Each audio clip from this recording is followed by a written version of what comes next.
विजय राघव महाजन या तीर्थक्षेत्र श्री कामसिद्ध देवस्थान या संस्थेचा अध्यक्ष आणि आमच्यासोबत आमचे उपाध्यक्ष आहेत, विश्वस्त आहेत, असा आमचं एकत्र सर्व काम कार्य चालत असतं आणि आमचे सहकारीसुद्धा आहेत.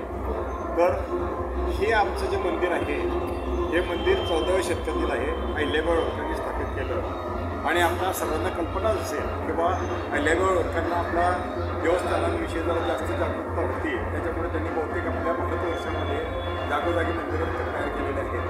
तरी हे मंदिराचं विशेष असं आहे की हे जागृत स्वयंभू देवस्थान आहे. इथे कुठल्याही प्रकारची पाषाणाची, धातूची किंवा कुठली मूर्ती नाही. जी आज तुम्हाला मूर्ती दिसत आहे ही मूर्ती आपोआप वाढत असते आणि ही मूर्ती 1965च्या आधी पूर्ण कुंटाला टेकायला फक्त एक विताचं अंतर राहिलं होतं. त्याच्यानंतर ती मूर्ती आपोआप खाली कोसळली. तिचे अवशेष सर्व आम्ही गावकऱ्यांना असल्यामुळे त्या ताकदीमध्ये नदीमध्ये विसर्जित केली. विधिवत विसर्जित केल्याच्यानंतर परत त्या दिवसापासून आता जी मूर्ती तुम्हाला दिसते ही मूर्ती आपोआप वाढलेली आहे.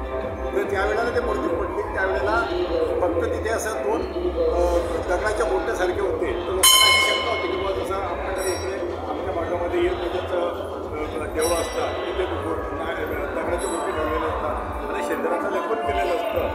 तर लोकांना शंका जी आली त्या शंकेमध्ये लोकांनी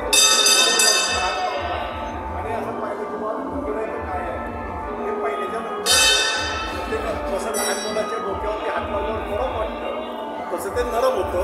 त्याच्यामुळे हे शंका मिटली किंवा ते दगड नाही आहे आणि तिथे हात काढल्यावर हाताला असं लालसर रक्ताचं यायचं. असं हे एकंदरीत मंदिर आहे आणि भारतवर्षामध्ये हे मंदिर फक्त 2च आहे आमच्या माहितीनुसार. म्हणजे कामसिद्ध जरी म्हटलं तर हे दुसरीकडे आहे अजून सांगली जिल्ह्यामध्ये, परंतु कामदेव आधी आमच्या इथे देवाचं नाव काही लोकांचे कामं सिद्धीला गेल्यामुळे त्यावेळेपासून त्याचं नाव प्रचलित कामसिद्ध झालेलं आहे. असं एकंदरीत आमचं हे माहिती आहे. आणि जागृत देवस्थान असल्यामुळे प्रत्येक वेळेला यात्रेच्या वेळेला इथे हे मानले जातात, नवस मानले जातात. ते भेटायला आमचे याच्याबद्दल यात्रेची माहिती आहे ती माहिती आमचे डॉक्टर विश्वस्त डॉक्टर मिलिंद वायकडे हे देखील त्यांना विनंती करतात. यात्रेकरता आमच्या गावाला सर्व बाहेर लोक येतात आणि या परिसरातून सर्व लोक इथे येतात आणि ज्या वर्षभरामध्ये आमच्या इथे जे भाविक आहेत ते भाविक इथे नवस बोलतात.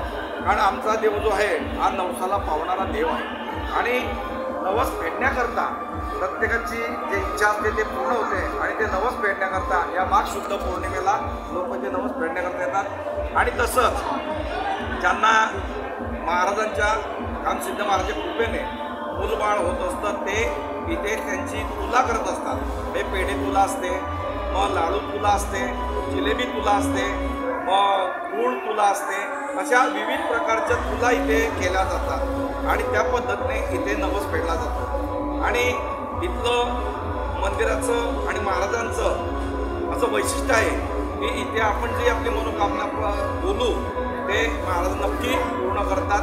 म्हणजे आमच्या इथे जुन्या लोकांची अशी म्हण आहे किंवा जर आपण एक मोठं ओझं जर बांधलं शेतामध्ये आणि जर माझ्याकडनं जर उचललं नाही गेलं आणि कामसिद्ध महाराजांचं नाव घेतलं तर ते ओझं ऑटोमॅटिक उचललं जायचं. म्हणजे एवढी शक्ती या जागृत देवस्थानामध्ये आहे. त्यामुळे आमच्या या पूर्ण परिसराला कामसिद्ध महाराजांचा खूप मोठा आशीर्वाद आहे.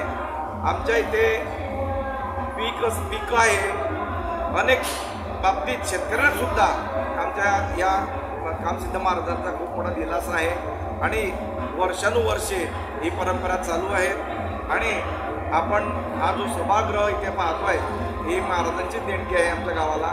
ही एवढा मोठा जवळजवळ 1.5 कोटीच्या आसपास या सभागृहाचा खर्च आहे आणि अजून काम अपूर्ण आहे. तरी एवढं लोकांनी देणग्या देऊन इथे आमच्या महाराजांनी आदेश दिल्यानुसार इथे हा सभागृह उभा राहिलेला आहे आणि प्रत्येक गोर गरीब माणूस इथे येऊन दर्शन घेत असतो. जवळजवळ 2 दिवस लाखो भाविक या इथे मंदिरावर येऊन त्याचं दर्शन घेत असतात आणि खरोखर अनुभव असे आहेत की खरोखर नवसाला पावणारा देव आहे.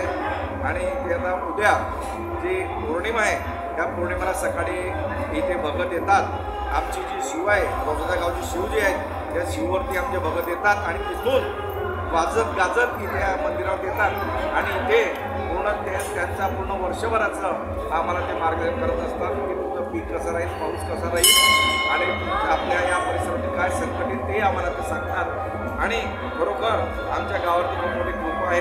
त्यामुळे आमचं गाव पूर्ण हे रोजोदा गाव आहे हे एकोप्यानं आणि एकतेने नांदत आहे. आणि आमच्या इथे कोणत्याही समाजाचे किंवा कोणत्याही घटकाचे इथे आमचे वाद नाहीत आणि प्रत्येकजण आमच्या इथे एकोप्याने राहत असतो आणि प्रत्येक गोष्टीमध्ये एकोप्याने वागून एकोप्याने कार्य करत असतात. त्यामुळे खामसिद्ध महाराज कृपेने आमच्या गावाचा विकास देखील त्या पद्धतीने एकोप्यामुळे खूप विकासावरती आमचं गाव आहेत आणि असेच आस्वाद त्यांचे आमच्या संपूर्ण गावावरती राहावे आणि त्यांचं जे कार्य आहे ते आमच्या या पूर्ण गावाकडनं त्यांनी आमच्याकडनं करून घ्यावं ही खामसिद्ध महाराजांनी प्रार्थना करतो.